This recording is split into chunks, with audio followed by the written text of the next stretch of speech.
ભાવનગર ખાતે રાષ્ટ્રીય સંયુક્ત મોરચા દ્વારા યોજવામાં આવેલા મતદાન કાર્યક્રમની ગણતરી જિલ્લા પંચાયત કચેરી ખાતે યોજાઈ હતી। સમગ્ર રાજ્યમાં વિવિધ પ્રશ્નો અંગે રાષ્ટ્રીય સંયુક્ત મોરચા દ્વારા મહામતદાન કાર્યક્રમનું આયોજન કરાયું હતું, જેમાં શૈક્ષણિક મહાસંઘ દ્વારા સહકાર આપી અને મતગણતરી જિલ્લા પંચાયત કચેરી ખાતે કરી હતી, જેમાં શૈક્ષણિક મહાસંઘમાં આગેવાનો અને શિક્ષકો મોટી સંખ્યામાં ઉપસ્થિત રહ્યા હતા। આપનું નામ? મહેશભાઈ મોરી, રાષ્ટ્રીય સંયુક્ત મોરચો ભાવનગર જિલ્લાની જવાબદારી છે। મહેશભાઈ, આજે કાર્યક્રમ રાખવામાં આવે છે મતદાનનો, શું છે આખો કાર્યક્રમ?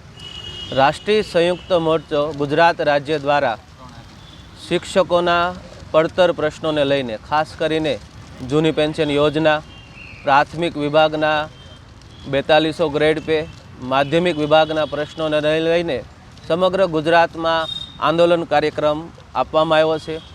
આજરોજ તમામ શિક્ષક ભાઈઓ બહેનો અને કર્મચારીઓ પેન ડાઉન, ચોક ડાઉન અને ઓનલાઈન કામગીરીનો બહિષ્કાર કરશે અને તમામ કર્મચારીઓએ મત આપીને પોતાની માંગણી સરકાર સમક્ષ રજૂ કરી છે। અત્યારે તમે જોઈ રહ્યા છો કે સમગ્ર ભાવનગર જિલ્લામાં દરેક કર્મચારીઓએ, શિક્ષક ભાઈઓ બહેનોએ મતદાન કર્યું છે। મતગણતરી શરૂ છે।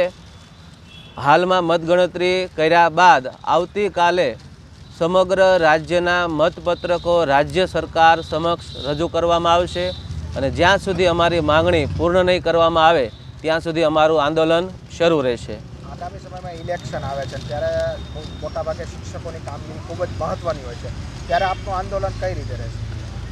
અમારું આંદોલન ધીમે ધીમે ઉગ્ર બની રહ્યું છે। અમારી માંગણીઓ સ્વીકારવામાં આવશે તો જ અમે તમામ કામગીરીમાં સહકાર આપશું અને આગામી 9 તારીખે ગાંધીનગર લેવલે અમે મહાપંચાયતનું પણ આયોજન કરેલું છે।